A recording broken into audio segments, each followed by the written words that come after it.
आपने कभी वीर सावरकर के बारे में जानने की कोशिश की? मैंने की, पर हर जगह लोगों ने अपना अपना कंक्लूजन दिया, अपना अपना जजमेंट सुना दिया।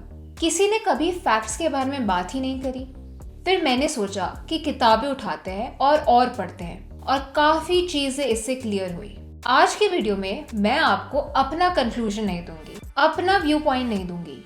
आज मैं सिर्फ आपसे फैक्ट्स के बारे में बात करूंगी, क्योंकि मुझे पूरा भरोसा है कि आप लोग इन फैक्ट्स के बारे में नहीं जानते होंगे। क्योंकि एनसीईआरटी में सावरकर का मेंशन सिर्फ एक जगह है। बैचलर्स लेवल पे सावरकर को पढ़ाया ही नहीं जाता। मास्टर्स लेवल पर आकर सावरकर एक टॉपिक आता है। इससे 99.9% लोग सावरकर के बारे में ठीक से नहीं जानते। पर वीर सावरकर का नाम हम सब ने सुना है, या तो पॉलिटिकल कॉन्टेक्स्ट में या फिर बॉलीवुड मूवीज में। तो आज जानते हैं वीर सावरकर के बारे में।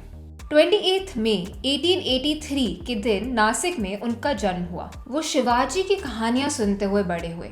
जब सावरकर 9 साल के थे, उनकी माँ चल बसी और कुछ सालों बाद उनके पिता भी। 1899 में विनायक सावरकर और उनके बड़े भाई गणेश सावरकर ने मिलकर नासिक में ही मित्र मेला नाम का एक ऑर्गेनाइजेशन शुरू करा। उनका मानना था कि अंग्रेजी हुकूमत सिर्फ आर्म्ड रिबेलियन से ही खत्म की जा सकती है। 1902 में सावरकर फर्ग्यूसन कॉलेज पुणे आए। 1904 तक आते आते मित्र मेला बदलकर बन गया अभिनव भारत, मतलब यंग इंडिया, और कई 100 रेवोल्यूशनरीज इस ऑर्गेनाइजेशन का पार्ट बने। सावरकर की राइटिंग्स ने लोगों को इतना इंस्पायर करा कि लोग अंग्रेजों के खिलाफ हथियार उठाना शुरू कर चुके थे। अभिनव भारत सोसाइटी यूथ को मिलिट्री ट्रेनिंग भी देती थी। 1905 में अंग्रेजों ने बंगाल को धर्म और भाषा के बेसिस पर बांट दिया, पर इससे नेशनलिस्ट और एक्टिव हो गए। कांग्रेस उस टाइम पर बाल गंगाधर तिलक और दादा भाई नारोजी जैसे लीडर्स के अंडर थी। उन्होंने बंगाल पार्टीशन को अपोज किया। तिलक ने नेशन वाइड ब्रिटेन और ब्रिटिश गुड्स का बॉयकॉट शुरू किया। सावरकर एक स्टेप और आगे गए और बॉयकॉटेड कपड़ों की बॉनफायर शुरू कर दी। अंग्रेजी कपड़ों को जलाना जल्दी एक ट्रेंड बन गया। यही ट्रेंड गांधी जी ने आगे जाके 1921 में यूज करा। अभी 1905 में वापस आते हैं। श्यामजी कृष्ण वर्मा एक रेवोल्यूशनरी थे जो उस टाइम ब्रिटेन में रह रहे थे।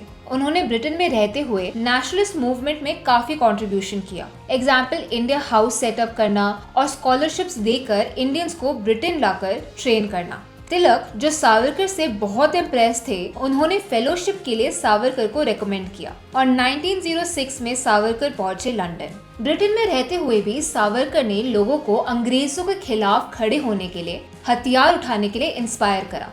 यहीं पर उन्होंने इंडियन वॉर ऑफ इंडिपेंडेंस 1857 लिखी। ये बुक नेशनलिस्ट के लिए मेन रीडिंग मटेरियल्स में आती थी। ऑब्वियसली अंग्रेजों ने इस बुक को बैन करा, पर 1909 में आते आते चीजें काफी सीरियस हो गई। ये हुआ मॉर्ले मिंटो एक्ट 1909 की वजह से। क्यों? ऐसा क्या स्पेशल था मॉर्ले मिंटो एक्ट के बारे में? समझने के लिए हमें वापस 1905 में जाना पड़ेगा। अंग्रेजों ने डिवाइड एंड रूल के प्रिंसिपल्स को फॉलो करते हुए बंगाल को भागों में बांट दिया। बंगाल में भी अंग्रेजों के खिलाफ आर्म्ड रेजिस्टेंस शुरू हुआ। British started to feel the heat, पर पैरेलली एक और स्टोरी चल रही थी। बंगाल पार्टीशन की वजह से ईस्ट बंगाल में मुस्लिम पॉपुलेशन मेजॉरिटी में थी। ईस्ट बंगाल में मुस्लिम पॉपुलेशन ज्यादा होने की वजह से ज्यादा मुस्लिम वोटर्स, कैंडिडेट्स और ऑफिशियल्स होते। पर जैसे नेशनलिस्ट अंग्रेजों पर भारी पड़ रहे थे, चांसेस थे कि बंगाल के पार्टीशन को नलिफाई कर दिया जाए। तो ईस्ट बंगाल के मुस्लिम्स ने सोचा कि क्यों ना ये जो रिप्रेजेंटेशन का एडवांटेज है, इसको इस तरीके से लिया जाए कि अगर बंगाल यूनिफाई भी हो गया तब भी मुस्लिम्स की रिप्रेजेंटेशन मेंटेन रहे। इसलिए उन्होंने आगा खान के अंडर एक ग्रुप बनाया और देन वायसरॉय मिंटो से मिलने पहुंच गए। इस ग्रुप को शिमला डेलीगेशन से जाना जाता है। शिमला डेलीगेशन मिंटो से मुस्लिम्स के लिए सेपरेट इलेक्टोरेट की मांग करते हैं। सेपरेट इलेक्टोरेट मतलब मुस्लिम्स के लिए एक specific number of seats reserved होंगी। इसमें सिर्फ मुस्लिम्स खड़े हो सकते हैं और सिर्फ मुस्लिम्स ही इनके लिए वोट कर सकते हैं। ये कितनी सीट्स होंगी, ये कैसे डिसाइड होगा? आगा खान के अकॉर्डिंग ये सिर्फ मुस्लिम्स की पॉपुलेशन के बेसिस पर नहीं डिसाइड होना चाहिए। इसमें मुस्लिम्स की पॉलिटिकल इम्पोर्टेंस और जो मुस्लिम्स ने भारत पर इतने साल हुकूमत करके इंडिया को कंट्रीब्यूट करा है, उसको अकाउंट में लेकर डिसाइड करना चाहिए। तो अंग्रेजों ने ये डिमांड मानी आपको क्या लगता है? ऑफ कोर्स ये डिमांड मानी। अंग्रेज डिवाइड एंड रूल पॉलिसी की वजह से ही तो इतने साल भारत पर राज करते आए थे। उन्होंने मुस्लिम्स को कांग्रेस से अलग करा। अब मुस्लिम्स कांग्रेस के खिलाफ खड़े हो गए। पर अभी भी प्लान में कुछ कमी थी, क्योंकि मुस्लिम्स तो कांग्रेस पार्टी में भी थे। तो ईस्ट बंगाल के मुस्लिम्स ने अपनी एक डिफरेंट पार्टी स्टार्ट करी, मुस्लिम लीग। मॉस्क में, मदरसा में ये पढ़ाना शुरू किया कि मुस्लिम लीग ही सही रिप्रेजेंटेटिव है मुस्लिम्स की। रेफरेंस के लिए बता दूं, हिंदू महासभा बनी 1915 में। तो 1909 में Morley Minto act separate electorate Muslims के लिए पैन इंडिया इम्प्लीमेंट कर देते हैं। कांग्रेस 1916 में लखनऊ पैक्ट करके ये एग्री कर लेगी कि ये डिमांड मुस्लिम्स की लेजिटिमेट है। पर 1909 में इंडिया हाउस में बहुत गुस्सा था, क्योंकि धर्म पर भारत को बांटा जा रहा था। मदन लाल ढींगरा ने कर्जन वाइली, जो कि मॉर्ली के एडवाइजर थे, उनको मार दिया। मदन लाल ढींगरा को फांसी की सजा दी गई। भारत में गणेश सावरकर ने मॉर्ले मिंटो एक्ट के अगेंस्ट आवाज उठाई, उनको अरेस्ट कर लिया और नासिक मैजिस्ट्रेट जैक्सन ने उन्हें लाइफ इम्प्रिजनमेंट की सजा सुनाई। ये सुनकर अभिनव भारत के मेंबर अनंत लक्ष्मण कन्हरे ने जैक्सन को मार दिया। अंग्रेज इस आर्म्ड रिबेलियन से डर गए। उन्हें रियलाइज हुआ कि अगर देश के यूथ ने हथियार उठा लिए तो वो तो भारत में रह नहीं पाएंगे, फिर अंग्रेज अपनी जेब कैसे भरेंगे। इसलिए अभिनव भारत के leader Veer Savarkar most dreaded and most wanted Indian बन गए। उनको लंदन में अरेस्ट कर दिया गया और अंग्रेजों के अगेंस्ट सेडिशन के ट्रायल के लिए भारत भेज दिया गया। जब उनको ब्रिटेन से इंडिया डिपोर्ट कर रहे थे तो शिप में मैल फंक्शनिंग की वजह से उनको पोर्ट ऑफ मक्सेल, जो कि फ्रेंच पोर्ट था, वहां रुकना पड़ा। 8 जुलाई के दिन सावरकर उठे, वॉशरूम गए और पोर्ट होल से निकलकर शिप से बाहर कूद गए। अगर आपको लग रहा है कि ये बहुत इजी था तो आप गलत हैं। फिर अंग्रेजों ने गोलियां चलानी शुरू करी, पर मिराक्युलसली वो बच गए। स्विम करके वो फ्रेंच सॉइल पर पहुंचे। प्लान ये था कि वो फ्रांस में रह रहे अपने किसी दोस्त तक किसी भी तरह पहुंच जाए, पर एक फ्रेंच पुलिसमैन ने उन्हें देखा। उनको लगा कि सावरकर एक चोर है। सावरकर ने फ्रेंच मैजिस्ट्रेट के पास ले जाने की बात कही, पर इतने ही देर में अंग्रेज वहां पहुंच गए और ब्राइब देके सावरकर को वापस शिप में ले आए। वीर सावरकर का प्लान तो पूरा नहीं हुआ, पर ये न्यूज फ्रांस में फैल गई। फ्रेंच न्यूज़पेपर्स में छपने के बाद ये न्यूज दुनिया में फैल गई। ब्रिटेन द्वारा किया गया इंटरनेशनल लॉ का वायलेशन पूरी दुनिया के सामने था, क्योंकि दूसरे देश की पुलिस हमारे देश में आके किसी को कैसे अरेस्ट कर सकती है। ये सोवेरेनिटी के प्रिंसिपल के बिल्कुल खिलाफ है। तो केस पहुंचा परमानेंट कोर्ट ऑफ आर्बिट्रेशन में, जो नेदरलैंड्स में है। केस का वर्डिक्ट था कि अरेस्ट गलत तरीके से हुआ भी हो, तब भी ऐसा कोई इंटरनेशनल लॉ के अंडर ऑब्लिगेशन नहीं है कि ब्रिटेन को सावरकर की कस्टडी फ्रांस को देनी पड़ेगी। तो ये था जस्टिस। पर तब तक सावरकर को वाइली और जैक्सन केस में 2 लाइफ इम्प्रिजनमेंट सुना दी गई थी। उस टाइम पर एक लाइफ इम्प्रिजनमेंट की सजा थी 25 साल की जेल। तो 2 साल की लाइफ इम्प्रिजनमेंट मतलब सावरकर को 50 साल जेल में रहना था। जेल की सजा पूरी करने के लिए सावरकर को भेजा गया अंडमान, काला पानी में। सेल्यूलर जेल, जहां हजारों कॉन्विक्ट्स को गोली मारी, लटका दिया, टॉर्चर करा और मर्डर किया। लोगों को महीनों सॉलिटरी कन्फाइनमेंट में रखा जाता। अगर किसी पॉलिटिकल कॉन्विक्ट को इन सब चीजों से ह्यूमिलिएशन फील होती और वो हंगर स्ट्राइक पर जाते, तो जेलर रबर ट्यूब से नाक के थ्रू अंदर डालकर लंग्स को पंक्चर करते हुए उसमें दूध डालते, फिर वो निमोनिया से मर जाते। और सावरकर को सेल्यूलर जेल जैसी जगह में भी डी बैज दिया गया। डी मतलब डेंजरस।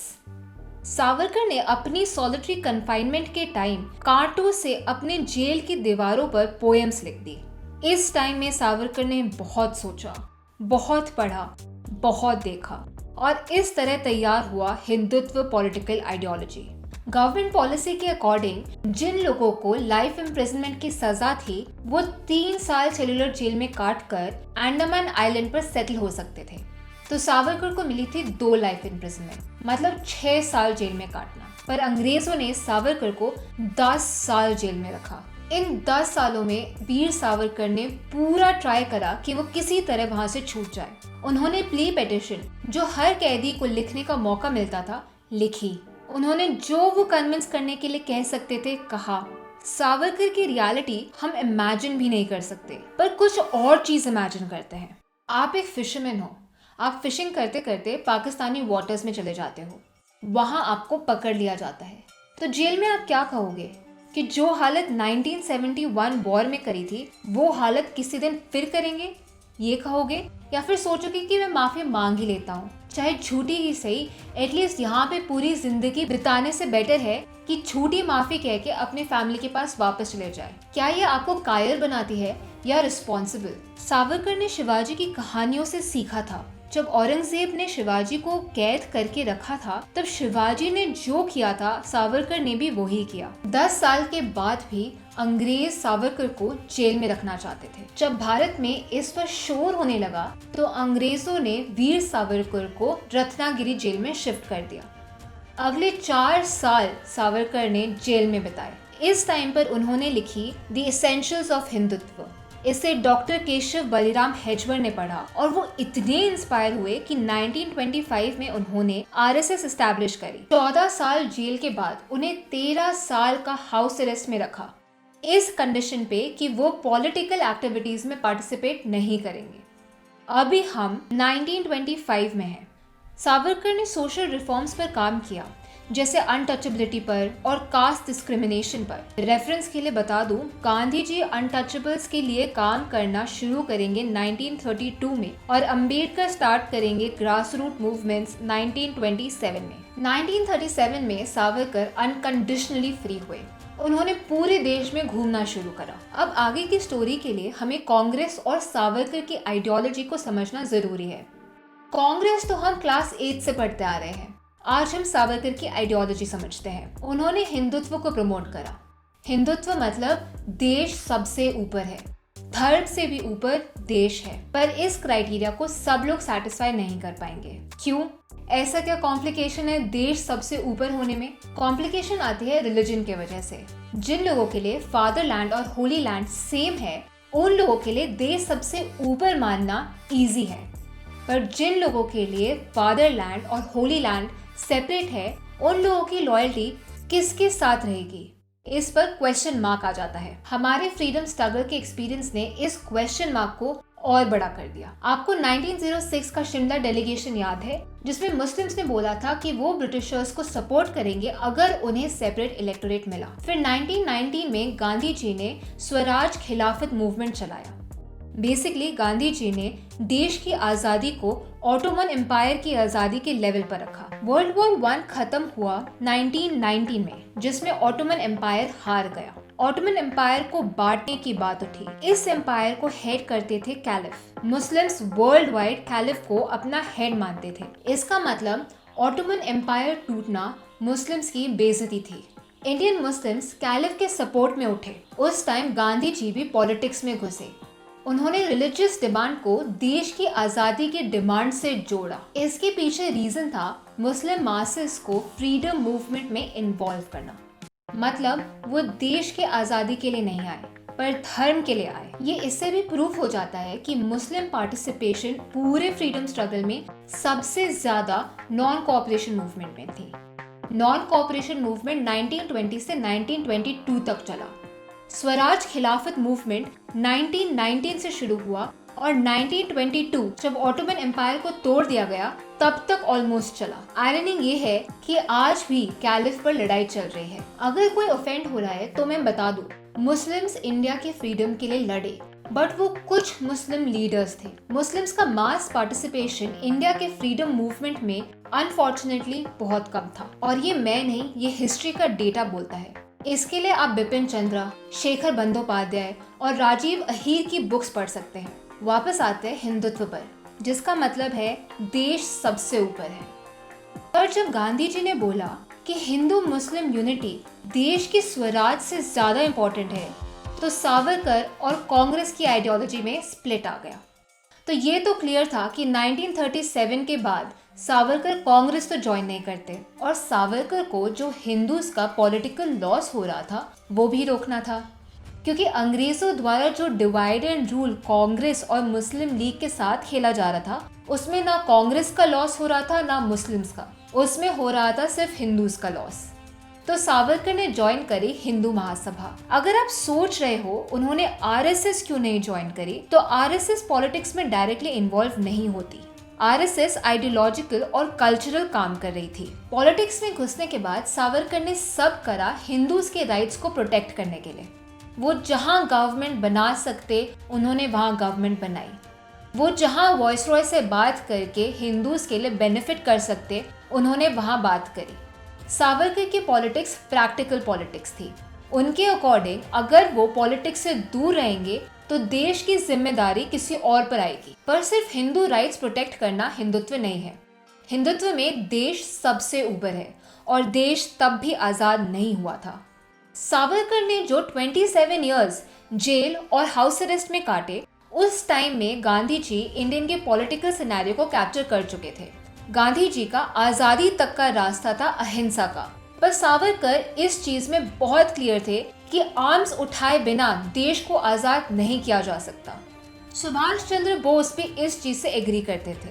सुभाष चंद्र बोस की स्लोगन तुम मुझे खून दो मैं तुम्हें आजादी दूंगा इसे बहुत क्लियर करता है।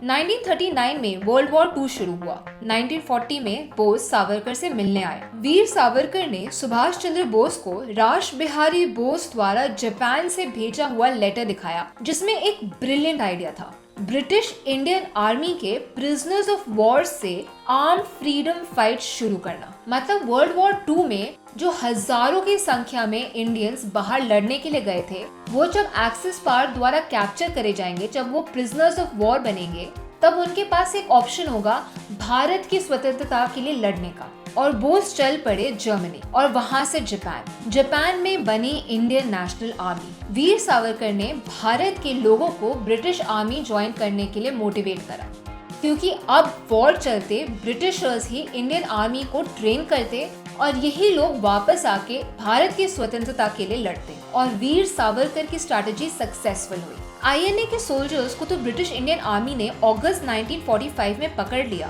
पर उनकी ट्रायल आते आते पूरे देश में एक इलेक्ट्रिक एनवायरनमेंट बन चुका था और कांग्रेस ने आईएनए के एक्शन से अपने आप को दूर रखा। वर्ल्ड वॉर 2 खत्म होने के बाद जो हजारों की संख्या में भारतीय बाहर गए थे, उन्होंने वापस आया और बताया कैसे एक गुलाम भारत के सैनिकों ने दूसरे देशों को स्वतंत्रता दी। इन सोल्जर्स ने वापस आके आईएनए ट्रायल्स के लिए इंडियंस में सपोर्ट कंसोलिडेट करा। रैलीज चली, झंडे फहराए गए और धीरे धीरे कांग्रेस को रियलाइज हुआ कि आईएनए के ट्रायल से दूर रहना एक बहुत बड़ी गलती होगी। और जब ट्रायल नवंबर 1945 में शुरू हुआ तो कांग्रेस आईएनए प्रिजनर्स के डिफेंस में आई, पर फरवरी 1946 में आईएनए सोल्जर्स को जेल की सजा सुनाई गई। दिसंबर में वीर सावरकर ने इसी चीज के अगेंस्ट वार्न करते हुए ब्रिटिश प्राइम मिनिस्टर एटले को एक केबल भेजा कि अगर आईएनए प्रिजनर्स ऑफ वॉर्स को बिना किसी ह्यूमिलिएटिंग कंडीशन के नहीं छोड़ा तो पब्लिक रिजेंटमेंट के चलते अंग्रेजों के लिए बहुत बुरा होगा। और ये हुआ। देश में पहले से ही बहुत गुस्सा था, पर फरवरी 1946 में नेवल म्यूटनी ने ऑब्वियस कर दिया कि ये गुस्सा ब्रिटिश इंडियन फोर्सेस में भी था। ये कोई छोटी मोटी म्यूटनी नहीं थी, इसने अंग्रेजों को हिला दिया। नेवल म्यूटनी एयरफोर्स में भी फैल गई। तो वर्ल्ड वॉर 2 से शुरू हुई डिफेंस फोर्सेस में म्यूटनी जून 1946 तक चली। इसने अंग्रेज सरकार को आईएनए सोल्जर्स को बिना किसी सजा के छोड़ने पर मजबूर कर दिया। पर इस आग में कांग्रेस ने पानी का काम किया।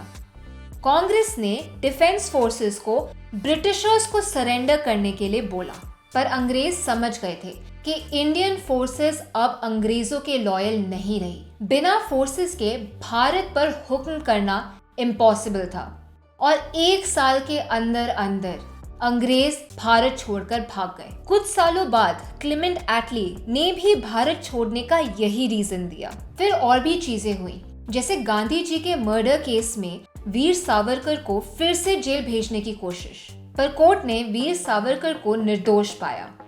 इस पर कभी और बात करेंगे। 1960s में वीर सावरकर को लगा कि उनकी जिंदगी का पर्पस अब पूरा हो चुका है। उन्होंने फास्टिंग करके अपने प्राण त्याग दिए। ये थी वीर सावरकर की फैक्ट बेस्ड कहानी। वीर Savarkar definitely most important freedom fighters में से एक है। अगर आप इससे एग्री करते हैं तो डेफिनेटली लाइक करें, और अगर नहीं करते तो अपने रीजंस के साथ प्लीज कमेंट्स में जरूर लिखें। आई होप ये वीडियो आपको पसंद आया होगा। Do subscribe for more such content. Thank you.